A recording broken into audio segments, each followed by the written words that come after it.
Hello beautiful people, let's make this super soft and fluffy butter and chocolate cake loaf. So good. Here are the eggs we'll be using for this recipe, and usually I'll break the eggs in a separate plate and transfer it to a bigger one. I'll do that for each of the eggs. That will help you to know if there are any bad eggs and take it out so that it doesn't spoil the process. And in my bowl I brought in margarine. You can also use butter. I also brought in sugar. You can use either the whisk or the spatula to cream this, but for today's recipe I'll be using my hand mixer and we'll start creaming this.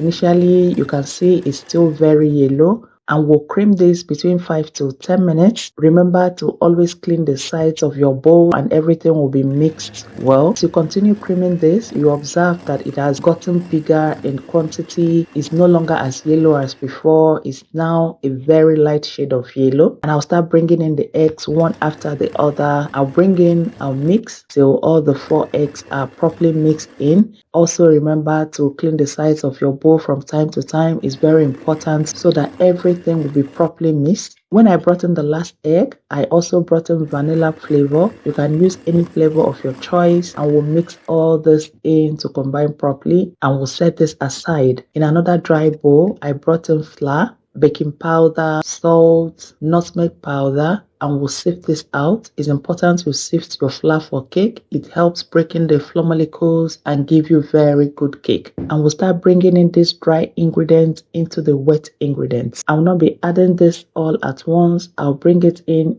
3 or 4 batches. We'll also be adding milk. We'll alternate the milk and the dry ingredients and keep mixing this till all the dry flour is absorbed into the wet ingredients. Note that the nutmeg is a flavor. Do not overdo it. If not, you might not like it. Just a little is fine. Please do not overmix this. Once the dry ingredient is combined into the wet ingredients, you mix and fold. Otherwise, this might not rise well in the oven. And here is my cake pan. I already greased this with butter and spread out a little flour on it. And we'll bring in some part of the batter into our cake pan, and I'll add in a little part into another bowl. Just observe what I'm doing. Here I brought in cocoa powder. We're also going to sift this out because we don't want any lumps. I added in a little milk, and we'll mix all this in till we'll have a chocolatey color. And I brought it into the cake pan, bringing everything from the cake pan and the spatula. They are all parts of our cake recipe. I also brought in the other part I took out earlier. We'll level out this batter with a skewer. I'll make zigzag sign. I'll heat this a few times on my work table, and will send this to a preheated oven, and will be baking at 180 degrees Celsius between 40 to 45 minutes. Please make sure you've been preheating your oven before now. When the cake is ready, you could already perceive the aroma, and if you stick a toothpick or skewer in the middle, it should come out smooth without any batter. And we'll allow this to cool in the cake pan for about 20 to 30 minutes before bringing it out. You see how it easily fell out of the pan because we greased the pan earlier. And here is our yummy